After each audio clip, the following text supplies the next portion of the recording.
Hi everybody, thank you so much for being with us and welcome to the Global Snapshot for the month of February.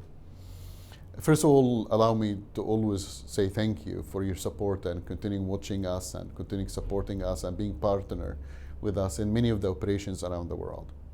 As you know, One Free World International, from one side to one side of this globe, we always care about the people not just in Iraq and in Syria, but also in Ukraine, in Africa, in Israel, in the Middle East.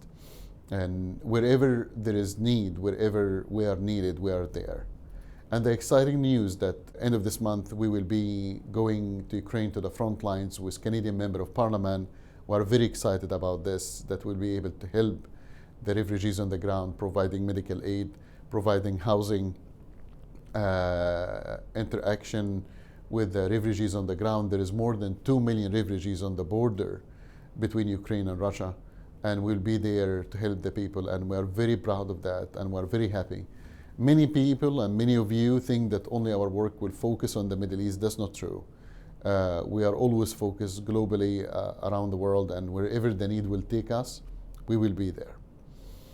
The also exciting news that we had a roundtable discussion in Ottawa this month with Michelle Rumble about the situation of the Yazidis. As you all know, the deadline of the Liberal government coming on February the 22nd on bringing the Yazidi girls here to Canada. We are looking forward to see the results. Our fear that the Canadian government will not be fulfilling its full promises with regard bringing the Yazidi girls here and will not bringing the most needy. So we will have to stand on guard, and we'll have to continue communication and connections with the Liberal government and the opposition in order to ensure that the people that they're in need, the refugees that they really need, the vulnerable minorities, comes here to Canada to start a new life. Finally, the very disturbing, concerning news that we start to see in our media with regard M103. This motion is with regard to Islamophobia.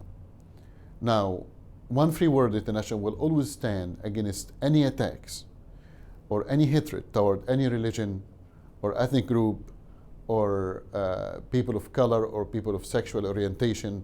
We will always stand on guard and will always stand against any discrimination from any kind.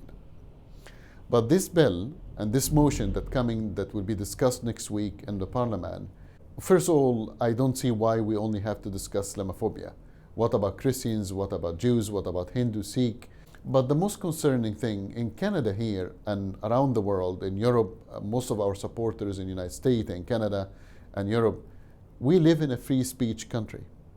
And for the Canadian Parliament to discuss that we cannot speak against Islam or even to discuss or criticize, this is something very concerning. We are not here for hate. We definitely against any hatred toward Muslims or any hatred toward anybody in this sense. As a believers and myself as a Christian minister, I will always love everybody and I will always stand against hatred. But no one should take away from me my rights to speak. No one should take my rights to criticize. No one should take from me my rights to be truthful and to speak the truth of my heart. And that's why this is a very thin line. Our freedom of speech, our freedom of expression, I believe, in a stake if this motion went through. And I will ask from all of you to stand with us in this time, not just for the freedom of speech here in Canada, but around the world. Thank you and have a wonderful day.